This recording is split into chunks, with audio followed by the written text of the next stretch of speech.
New ইয়র্কের mayor পদে Democratic প্রাইমারিতে জোহরান মামদানির দুর্দান্ত সাফল্যের পর থেকে তার একটি ভিডিও ভারতে ব্যাপক মনোযোগ আকর্ষণ করেছে, যেখানে ভারতের প্রধানমন্ত্রী নরেন্দ্র মোদীকে যুদ্ধাপরাধী এবং মুসলিমদের গণহত্যার সূচনাকারী বলে উল্লেখ করেছেন মামদানি। উগান্ডায় জন্ম ৩৩ বছর বয়সী মামদানি ভারতীয় বংশোদ্ভূত। তিনি নিউ ইয়র্ক সিটির প্রথম দক্ষিণ এশীয় মেয়র হওয়ার দৌড়ে রয়েছেন, যেখানে প্রায় ২০ লাখ ভারতীয় আমেরিকান বাস করেন।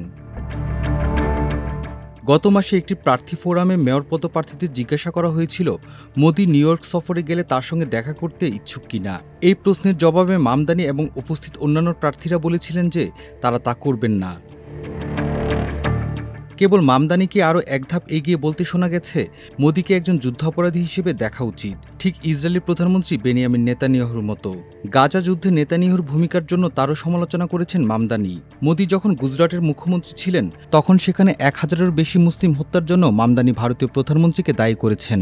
মোদি সহিংসতা উস্কে দিয়েছিলেন এবং তা বন্ধে কোনো হস্তক্ষেপ করেননি বলেও অভিযোগ মামদানির, যার ফলে এক পর্যায়ে প্রধানমন্ত্রী হওয়ার আগে যুক্তরাষ্ট্র ভ্রমণের ভিসা প্রত্যাখ্যান করা হয়েছিল তার। মামদানি মুসলিম পরিবারের ছেলে, তার বাবা গুজরাটের বাসিন্দা ছিলেন। সেই সূত্রে মামদানি ইঙ্গিত দিয়েছেন যে গুজরাটে খুব কম মুসলিমই রয়ে গেছেন। এক্সে পোস্ট করা মামদানির মন্তব্যের সারসংক্ষেপে লাখ লাখ ভিউ এবং হাজার হাজার প্রতিক্রিয়া পেয়েছে, যার মধ্যে ভারতীয় রাজনীতিবিদরাও রয়েছেন।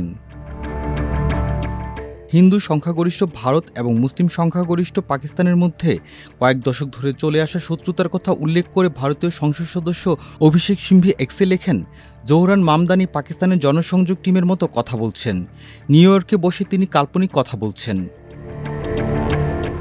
মামদানির প্রাথমিক জয়ের পর একজন এক্স ব্যবহারকারী লিখেছেন, গুজরাটে কোনো মুসলিম অবশিষ্ট নেই। এই ধরনের মিথ্যা প্রচার করার জন্য মামদানিকে সমর্থন করা উচিত না।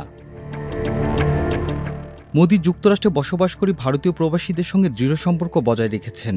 সেপ্টেম্বরে নিউ ইয়র্ক সিটি সহ একাধিক সফরে তিনি বড় আকারের জনসমাবেশে ভাষণ দিয়েছেন।